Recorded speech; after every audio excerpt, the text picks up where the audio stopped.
Élimine tes pensées négatives grâce au stoïcisme.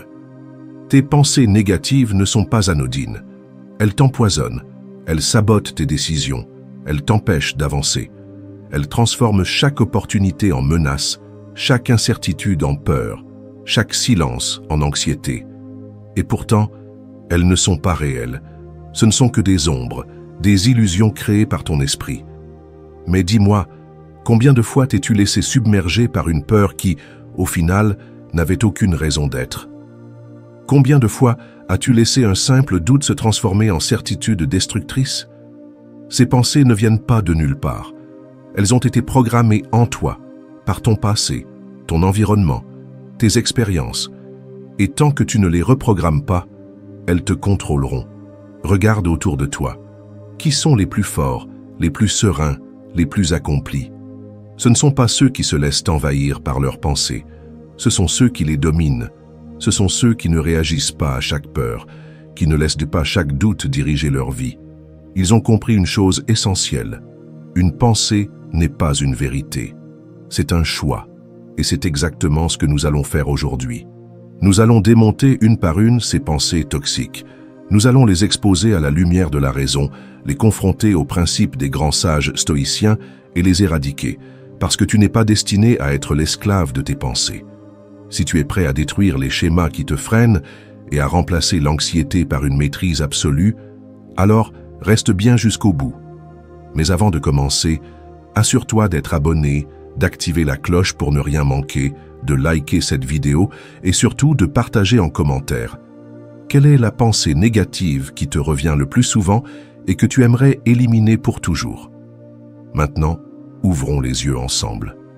Parce qu'après cette vidéo, tu ne verras plus jamais tes pensées de la même manière. Commençons par le premier chapitre. Les pensées négatives sont une illusion. Elles n'existent que si tu les crois. Tu crois que tes pensées négatives sont une fatalité? Que cette petite voix qui te murmure constamment des doutes et des peurs est une vérité indiscutable? Détrompe-toi. Elles ne sont rien de plus qu'un mirage, une illusion à laquelle tu as donné trop de crédit. Sénèque disait « Nous souffrons plus dans notre imagination que dans la réalité. » Ce que tu redoutes, ce qui t'angoisse, ce qui te fait hésiter avant d'agir, est presque toujours une fiction construite par ton propre esprit. Regarde en arrière. Combien de fois as-tu été terrifié par un échec qui n'est jamais arrivé? Combien de fois as-tu imaginé un rejet qui n'a jamais eu lieu? Pourtant, ces pensées t'ont paralysé. Elles ont pesé sur tes décisions, t'empêchant d'avancer avec clarté et confiance. Le problème, c'est que ce que tu nourris grandit. Chaque fois que tu crois en une pensée négative, tu la renforces. Tu l'inscris plus profondément dans ton esprit comme une vérité incontestable. Et pire encore, ton cerveau commence à chercher des preuves pour la valider. Tu crois que tu es incompétent? Tu ne verras que tes échecs et tu ignoreras tes réussites. Tu penses que les autres te jugent? Tu interpréteras chaque regard, chaque silence comme une confirmation de cette peur. Ton esprit devient alors une prison dont tu es le propre geôlier. Mais voici la vérité brutale. Les pensées négatives n'existent que si tu leur donnes de l'importance. Imagine un instant un homme qui t'insulte dans une langue étrangère que tu ne comprends pas. Ces mots ne t'affectent pas car ils n'ont aucun sens pour toi. Il en va de même pour les pensées toxiques. Si tu arrêtes de les croire, elles perdent leur pouvoir. Elles deviennent du bruit de fond, insignifiant et inoffensif. Un stoïcien ne se laisse pas berner par des illusions mentales. Il observe ses pensées, mais il ne leur obéit pas aveuglément.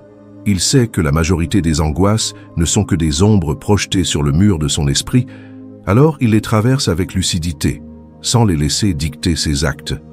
Tu as deux choix, continuer à être manipulé par des illusions mentales ou ouvrir les yeux et reprendre le contrôle. Ne laisse plus ton imagination saboter ta vie. C'est maintenant que ça commence. Abordons maintenant le deuxième chapitre. Pourquoi ton cerveau aime tant la négativité? Si tu crois que tes pensées négatives sont une anomalie, un défaut de fabrication de ton esprit, tu te trompes. Elles sont là pour une raison. Et cette raison, c'est la survie. Ton cerveau est programmé pour voir le danger partout, pour repérer les menaces, pour anticiper le pire. C'est ce qui a permis à l'humanité de survivre pendant des millénaires. Imagine un instant un homme préhistorique. S'il voit un buisson bouger, il a deux options. Penser que c'est le vent et risquer de finir dévoré, ou supposer que c'est un prédateur et fuir. Ceux qui ont choisi la prudence excessive ont survécu. Ceux qui ont ignoré la peur ont disparu. Résultat, nous avons hérité d'un cerveau hyper vigilant, obsédé par les risques, toujours en train de chercher un problème là où il n'y en a peut-être pas. Le problème, c'est que ce mécanisme n'est plus adapté à notre époque. Nous ne vivons plus dans la savane, mais nous réagissons encore comme si chaque incertitude était une menace vitale. Ton esprit est devenu une machine à fabriquer des inquiétudes inutiles, un générateur de scénarios catastrophes qui n'arriveront jamais. Les stoïciens l'avaient compris. Épictète enseignait que le véritable esclavage n'est pas physique, mais mental. Tant que tu laisses ton cerveau fonctionner en mode survie, tu restes prisonnier de tes peurs, de tes doutes, de tes illusions. Tu es enchaîné à des angoisses qui n'ont aucune substance. Mais voici la vérité. Ton cerveau n'est pas ton maître. C'est un outil, un serviteur. Et comme tout serviteur, il doit être dressé. Il ne peut plus être celui qui décide ce que tu ressens, ce que tu crois et ce que tu fais. La première étape pour briser cette habitude toxique, c'est de prendre conscience du piège. Chaque fois que ton esprit s'emballe, pose-toi cette question. Est-ce une vraie menace ou est-ce mon cerveau qui joue son rôle de paranoïaque? Dans 90% des cas, tu verras que ce n'est que du vent, une peur irrationnelle, une alerte inutile. Tu n'es pas là pour survivre, tu es là pour vivre, et pour ça, il faut reprendre le contrôle de ton propre esprit. À partir de maintenant, c'est toi qui commandes. Poursuivons avec le 3e chapitre. Les pensées négatives se nourrissent de ton attention. Les pensées négatives ne naissent pas du néant. Elles survivent parce que tu les nourris. Plus tu les écoutes, plus elles s'enracinent. Plus tu leur donnes du temps et de l'espace dans ton esprit, plus elles prennent le contrôle. C'est un cycle vicieux. Tu ressens une pensée négative, tu lui accordes de l'importance, elle grandit, et bientôt, elle devient une vérité à tes yeux. Mais voici une réalité que peu osent affronter. Une pensée n'a de pouvoir que celui que tu lui donnes. Sénèque disait « Les choses n'ont que l'importance que nous leur accordons. » Si tu traites une pensée négative comme une simple illusion passagère, elle s'effacera d'elle-même. Mais si tu la prends au sérieux, si tu la rumines, si tu cherches à l'analyser sous tous les angles, elle deviendra une prison mentale. Le problème, c'est que nous avons été conditionnés à écouter ces pensées. On croit à tort qu'elles ont une valeur, qu'elles détiennent un message important. Mais en vérité, 90% des inquiétudes qui traversent ton esprit n'ont aucune base réelle. Combien de fois as-tu passé des heures à anticiper un problème qui n'est jamais arrivé? Les stoïciens avaient une règle simple. Tout ce qui ne mène pas à l'action doit être ignoré. Si une pensée ne t'apporte pas de solution, si elle ne t'aide pas à avancer, elle ne mérite pas ton attention. Marc Aurèle écrivait « Ne perds pas ton temps à penser à ce que font les autres ou à ce qui pourrait arriver. Pense uniquement à ce que tu peux contrôler. Mais ne te contente pas d'ignorer. Remplace. Chaque fois qu'une pensée toxique surgit, substitue-la immédiatement par une pensée constructive. Si ton esprit te murmure « Je vais échouer », réponds-lui « Chaque échec est une leçon et chaque leçon me rend plus fort. » Ton esprit est un jardin. Si tu laisses pousser les mauvaises herbes, elles envahissent tout. Mais si tu plantes des graines de sagesse, de force et de clarté, elles prendront le dessus. À partir de maintenant, ne laisse plus tes pensées négatives se nourrir de ton attention. Affame-les et regarde-les disparaître. Intéressons-nous à présent au 4e chapitre, reprendre le contrôle de son dialogue intérieur. Tu es la première personne que tu entends chaque matin. Avant même que le monde extérieur ne t'atteigne, une voix intérieure commence à parler. Et cette voix, soit elle te porte vers la maîtrise, soit elle t'enchaîne dans la négativité. Les stoïciens savaient que la première bataille se livre dans l'esprit.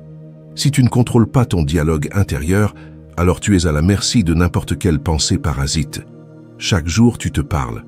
Mais quelle est la nature de ces pensées? Es-tu ton propre allié ou ton propre bourreau? Si ton esprit est envahi de peur, de doute et de regret, alors il est normal que ta réalité en soit le reflet. Épictète enseignait que ce ne sont pas les événements eux-mêmes qui troublent les hommes, mais l'interprétation qu'ils en font. Cette vérité change tout. La première étape pour reprendre le contrôle est de devenir conscient de ce que tu te répètes intérieurement. Si ton esprit tourne en boucle sur des affirmations limitantes, tu dois comprendre que ces pensées ne sont pas des vérités. Ce sont juste des habitudes mentales, et comme toutes les habitudes, elles peuvent être remplacées. Le secret stoïcien réside dans l'entraînement du dialogue intérieur. À chaque pensée négative, réponds avec rationalité et force. Quand ton esprit affirme que tu es incapable, rappelle-toi que chaque épreuve est une occasion d'apprendre. Quand il te murmure que tu n'as aucun contrôle sur ta vie, rappelle-toi que tu peux toujours choisir ta réaction face aux événements. En répétant ces corrections mentales, tu refaçonnes progressivement ton état d'esprit. Ce travail quotidien n'est pas une simple technique, mais une discipline rigoureuse. Marc Aurèle écrivait dans ses méditations que si quelque chose de négatif survenait, il n'appartenait qu'à lui d'en déterminer l'impact. L'esprit n'est pas naturellement discipliné. Il doit être entraîné, sculpté, affûté, jusqu'à ce que sa force devienne inébranlable. En appliquant cette méthode, tu ne seras plus esclave de tes pensées automatiques. Tu reprendras le pouvoir sur ton monde intérieur et feras de ton esprit un espace de calme et de clarté. Plus rien ne pourra t'atteindre de la même manière, car chaque idée sera soumise à ton contrôle. Dès aujourd'hui, ne laisse plus ton dialogue intérieur être une source de chaos. Fais-en un moteur de puissance et de détermination. C'est ainsi que tu installeras en toi une discipline stoïcienne indestructible. Voyons maintenant le 5e chapitre. Ne combats plus tes pensées négatives, transcende-les. Tu as passé ta vie à lutter contre tes pensées négatives. Chaque fois qu'une peur surgissait, tu tentais de l'écraser. Chaque fois qu'un doute s'immisçait, tu essayais de le chasser par la force. Mais plus tu combats ces pensées, plus elles prennent de l'ampleur. C'est un combat perdu d'avance. Le stoïcien ne se bat pas contre ses pensées. Il les observe, les comprend et les dépasse. Ton esprit est une mer agitée. Chaque pensée négative est une vague qui frappe le rivage. Si tu luttes contre ces vagues, elles ne feront que gagner en intensité. Mais si tu te tiens immobile, si tu laisses passer chaque vague sans y résister, alors peu à peu la tempête s'apaise. Le véritable pouvoir n'est pas dans le combat, mais dans l'observation. Les stoïciens enseignaient que toute pensée négative n'a d'emprise sur toi que si tu lui donnes du crédit. Imagine quelqu'un qui t'insulte dans une langue que tu ne comprends pas. Ces mots n'auraient aucun effet sur toi car ils ne feraient aucun sens. C'est exactement la même chose avec tes pensées négatives. Elles ne sont que des mots, des échos d'anciens schémas mentaux. Si tu refuses de les nourrir, elles s'éteindront d'elles-mêmes. Marc Aurèle disait que nous avons le pouvoir de choisir les pensées qui méritent notre attention. Pourquoi donner de l'importance à des idées qui te paralysent et t'affaiblissent? À quoi sert de nourrir un monstre qui te dévore de l'intérieur? Dès l'instant où tu cesses d'alimenter ces pensées, elles perdent leur emprise sur toi. Transcender la négativité, c'est apprendre à ne plus réagir émotionnellement à tout ce qui traverse ton esprit. C'est comprendre que tes pensées ne sont pas la réalité, qu'elles sont simplement des phénomènes passagers. Elles ne sont que des nuages dans le ciel. Tu peux choisir de les observer sans être affecté. Cette maîtrise n'est pas innée, elle s'acquiert par l'exercice quotidien. À chaque pensée négative, pose-toi cette question. Est-ce que cette pensée est utile? Me sert-elle à avancer ou me maintient-elle dans la peur? Si elle ne sert à rien, elle doit être laissée de côté, sans lutte, sans résistance. Le jour où tu cesseras de combattre tes pensées et que tu apprendras simplement à les voir pour ce qu'elles sont, de simples impulsions sans pouvoir réel, tu atteindras une liberté intérieure que peu connaissent. Rien ne pourra plus t'emprisonner mentalement, car ton esprit sera devenu un espace de calme inébranlable. Passons au 6e chapitre. Fais de chaque pensée un test de vérité. Chaque jour, ton esprit est traversé par des milliers de pensées. Certaines sont neutres, d'autres constructives, mais beaucoup d'entre elles sont inutiles, voire destructrices. Pourtant, tu les prends toutes au sérieux. Tu crois à ce que ton esprit te raconte sans jamais remettre en question la validité de ses pensées. Et c'est précisément là que réside le piège. Les stoïciens enseignaient que ce qui nous trouble n'est pas la réalité, mais notre perception de celle-ci. Marc Aurèle écrivait « Ce qui trouble les hommes, ce ne sont pas les choses, mais l'opinion qu'ils en ont. Ce n'est donc pas l'événement lui-même qui te fait souffrir, mais l'histoire que tu te racontes à son sujet. La question est donc la suivante. Cette histoire est-elle vraie? Ou n'est-elle qu'une construction mentale, nourrie par la peur et l'incertitude? Imagine un instant que ton esprit soit un tribunal. Chaque pensée qui se présente est un témoin qui vient te parler, mais un juge digne de ce nom ne croit pas aveuglément tout ce qu'il entend. Il interroge, il analyse, il confronte les faits. Toi aussi, tu dois apprendre à interroger chaque pensée. Lorsqu'une idée négative surgit, demande-toi immédiatement: ai-je des preuves concrètes que cette pensée est vraie? Dans la plupart des cas, tu te rendras compte que non. Une grande partie de tes pensées négatives ne sont que des suppositions, des peurs infondées, des scénarios catastrophes qui n'existent que dans ton imagination. Pourtant, tu leur donnes du crédit, comme si elles étaient des vérités absolues. C'est ainsi que ton esprit devient une prison dont tu es à la fois le geôlier et le prisonnier. Le stoïcien ne laisse pas n'importe quelle pensée s'installer dans son esprit. Il applique un filtre rigoureux. Il se demande: cette pensée m'aide-t-elle à avancer ou me ralentit-elle? Si elle l'entrave, il la rejette immédiatement. Il sait que l'énergie mentale est précieuse et qu'elle ne doit pas être gaspillée dans des illusions toxiques. Dès aujourd'hui, adopte cette discipline. Ne laisse plus ton esprit être envahi par des idées qui ne t'apportent rien. Exige des preuves, demande des faits. Ne crois rien sans un examen attentif. Cette simple habitude peut transformer ta vie. Tu es libre à l'instant même où tu cesses de croire aveuglément tout ce que ton esprit te raconte.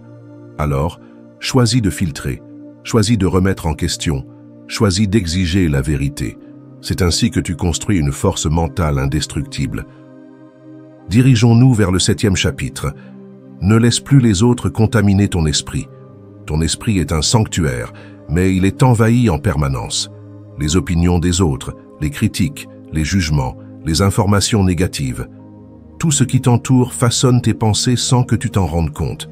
Tu crois que tes inquiétudes, tes doutes, tes frustrations viennent uniquement de toi. Mais en réalité, beaucoup de ces pensées ont été semées par ton entourage, les médias ou encore la société elle-même. Les stoïciens savaient que l'une des premières causes de la souffrance mentale est l'influence extérieure. Épictète insistait sur l'importance de ne pas laisser les opinions des autres dicter notre état intérieur. Si quelqu'un parlait mal de toi, ne te défends pas en parole, mais montre par tes actes qu'il se trompe. Pourquoi? Parce que répondre, s'expliquer, se justifier, c'est déjà donner du pouvoir à ces pensées toxiques. Regarde ce qui t'entoure, les conversations que tu entends, les nouvelles que tu consommes, les discussions que tu as avec les autres. Tout cela alimente ton esprit en permanence. Si tu absorbes la peur, le doute, la colère des autres, comment veux-tu bâtir un mental fort? Imagine que ton esprit soit un verre d'eau pure. Chaque parole négative, chaque pensée toxique que tu laisses entrer, c'est une goutte d'encre qui trouble cette eau. Plus tu en laisses entrer, plus l'eau devient opaque. Tu dois donc apprendre à fermer certaines portes. Être stoïcien, ce n'est pas être indifférent à tout, mais c'est choisir ce que l'on laisse entrer. Tu n'as pas besoin d'écouter chaque critique, de répondre à chaque attaque, d'absorber chaque nouvelle catastrophiste. Ce n'est pas de l'ignorance, c'est de la protection mentale. Un esprit fort est un esprit filtré. Dès aujourd'hui, mets en place un bouclier invisible. Choisis consciemment les personnes avec qui tu passes du temps, les sources d'informations que tu consommes, les conversations dans lesquelles tu t'investis. Remplace les pensées polluantes par des idées inspirantes, des principes qui t'élèvent. N'oublie jamais, tu deviens ce que tu laisses entrer en toi. Le jour où tu cesseras d'absorber la négativité extérieure, tu sentiras un changement radical. Tes pensées deviendront plus claires, ton énergie plus stable, ton esprit plus serein, et c'est à ce moment-là que tu comprendras la véritable puissance de la maîtrise intérieure. Découvrons le 8e chapitre. Apprends à remplacer immédiatement chaque pensée négative. Chaque pensée négative qui surgit dans ton esprit est une graine. Si tu l'ignores ou que tu la nourris, elle grandira, s'enracinera et finira par empoisonner ton mental. L'erreur que font la plupart des gens, c'est de croire qu'ils doivent simplement ne pas penser négatif. Mais l'esprit ne fonctionne pas ainsi. Il a besoin d'une alternative. Si tu veux déraciner une mauvaise pensée, tu dois immédiatement la remplacer par une pensée plus forte, plus puissante, qui la neutralise sur le champ. Marc Aurèle le disait, « Ton âme prend la couleur de tes pensées ». Si tu laisses une pensée toxique s'installer, ton esprit devient sombre, inquiet, paralysé. Mais si, dès l'instant où une pensée négative surgit, tu la remplaces par une pensée claire et constructive, tu empêches le poison de se diffuser. Observe ce qui se passe en toi. Une pensée de doute surgit, « Je ne suis pas assez bon pour réussir ». Ne laisse pas cette phrase flotter dans ton esprit. Remplace-la immédiatement. Tout obstacle est une opportunité d'apprendre. Une pensée d'inquiétude surgit. « Et si tout se passait mal ?» Stoppe-la tout de suite. Je ne contrôle pas le futur, mais je contrôle mes actions maintenant. C'est un entraînement quotidien, un réflexe à développer. La différence entre une personne qui se laisse submerger par ses pensées et une personne qui les domine, c'est cette capacité à rediriger instantanément son esprit. Ceux qui maîtrisent cette compétence ne sont jamais paralysés par le doute ou la peur, car ils ne laissent jamais ces émotions s'enraciner. Les stoïciens ne laissaient pas leurs pensées errer sans direction. Ils les guidaient, les orientaient et s'assuraient que chaque réflexion servait leur sagesse et leur sérénité. Ce n'est pas de la positivité naïve, c'est une discipline mentale implacable. Dès aujourd'hui, entraîne-toi. Chaque fois qu'une pensée négative surgit, arrête-toi immédiatement et reformule-la avec une perspective stoïcienne. Fais-en un automatisme. Ne laisse plus jamais une pensée toxique s'installer sans opposition. Avec le temps, cette méthode transformera ton état d'esprit. Les pensées négatives deviendront des signaux d'alarme et non plus des chaînes qui t'enferment. Tu apprendras à ne plus être prisonnier de ton propre mental, mais à en devenir le maître absolu. Atteignons le 9e chapitre. Quand tu ne réagis plus, tu es enfin libre. Imagine un instant que plus aucune pensée négative ne puisse t'atteindre, non pas parce qu'elles n'existent plus, mais parce qu'elles n'ont plus aucun effet sur toi. C'est là que réside la véritable maîtrise. Ce n'est pas l'absence de négativité qui libère, mais l'absence de réaction à cette négativité. Nous passons notre vie à lutter contre nos pensées, à les juger, à leur résister, à vouloir les chasser. Mais cette lutte est précisément ce qui leur donne du pouvoir. Chaque fois que tu combats une pensée négative, tu lui accordes de l'énergie. Tu la renforces en essayant de l'éliminer. Le véritable secret n'est pas dans la résistance, mais dans l'indifférence. Marc Aurèle l'exprimait ainsi, « Si quelque chose d'extérieur te trouble, ce n'est pas la chose elle-même qui te trouble, mais le jugement que tu portes sur elle. Et cela, tu as le pouvoir de l'effacer immédiatement. Autrement dit, ce n'est pas la négativité qui te paralyse, mais ton engagement envers elle. Ce n'est pas la peur qui te fait échouer, mais ta décision de lui accorder du crédit. Lorsque tu atteins ce niveau de détachement, plus rien ne peut t'atteindre. Une pensée de doute surgit, elle est là, mais elle ne provoque rien. Une critique se présente, elle passe sans laisser de traces.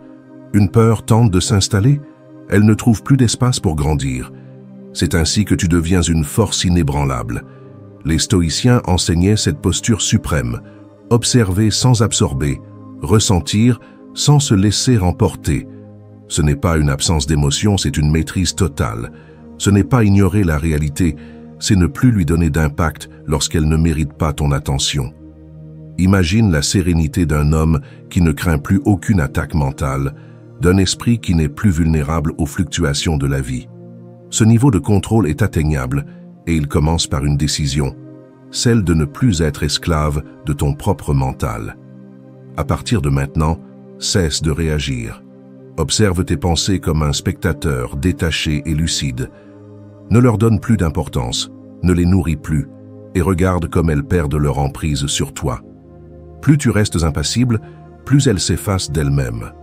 C'est la fin de la négativité, non pas parce qu'elle disparaît, mais parce qu'elle n'a plus aucun pouvoir sur toi, et c'est ainsi que tu deviens enfin libre. Tout au long de cette quête, tu as découvert ce qui nourrit tes pensées négatives, comment elles s'infiltrent dans ton esprit, et surtout, comment elles t'enchaînent à une réalité que tu n'as pas choisie. Tu as compris que la négativité n'existe que si tu la nourris. Ton cerveau, programmé pour repérer le danger, a souvent amplifié des peurs imaginaires. Mais aujourd'hui, tu sais qu'il est possible de briser ce cycle et de reprendre le contrôle. Marc Aurèle disait « Tout ce qui arrive est en ton pouvoir si tu sais comment le recevoir. » Ce qui signifie qu'aucune pensée ne peut te dominer si tu refuses de lui donner du poids. Ce ne sont pas les événements extérieurs qui créent ta souffrance, mais l'importance que tu leur accordes. Ferme cette porte à la négativité et tu verras que tout ce qui semblait insurmontable n'était qu'une illusion. La négativité ne disparaîtra pas du monde. Il y aura toujours des épreuves, des imprévus, des moments de doute. Mais toi, tu ne seras plus vulnérable. Tu ne seras plus esclave de ton propre esprit. Un homme libre est celui qui ne se laisse pas posséder par ses pensées, mais qui les observe et les dirige. Dès maintenant, fais le choix de ne plus être la victime de ton mental. Observe tes pensées, mais ne leur obéis plus. Remplace-les par des idées qui te renforcent, qui t'élèvent, qui t'aident à avancer. Parce que si tu ne prends pas le contrôle de ton esprit, quelqu'un ou quelque chose le fera à ta place. Si cette vidéo a changé ta vision des choses, alors partage-la. Quelqu'un, quelque part, est encore prisonnier de ses pensées sans même en être conscient. Il suffira d'une phrase, d'un déclic pour qu'il commence lui aussi à se libérer. Laisse un commentaire et dis-nous quelle est la pensée négative qui avait le plus de pouvoir sur toi et comment tu comptes la détruire. Et surtout, abonne-toi. Active la cloche pour ne rien manquer, laisse un like pour montrer que tu choisis la liberté sur l'emprisonnement mental, parce que ce chemin ne fait que commencer. Chaque vidéo ici est une nouvelle arme pour renforcer ton esprit. Un homme qui maîtrise ses pensées n'a plus rien à craindre. C'est ici que ton ancienne version meurt, et c'est ici que ta renaissance commence.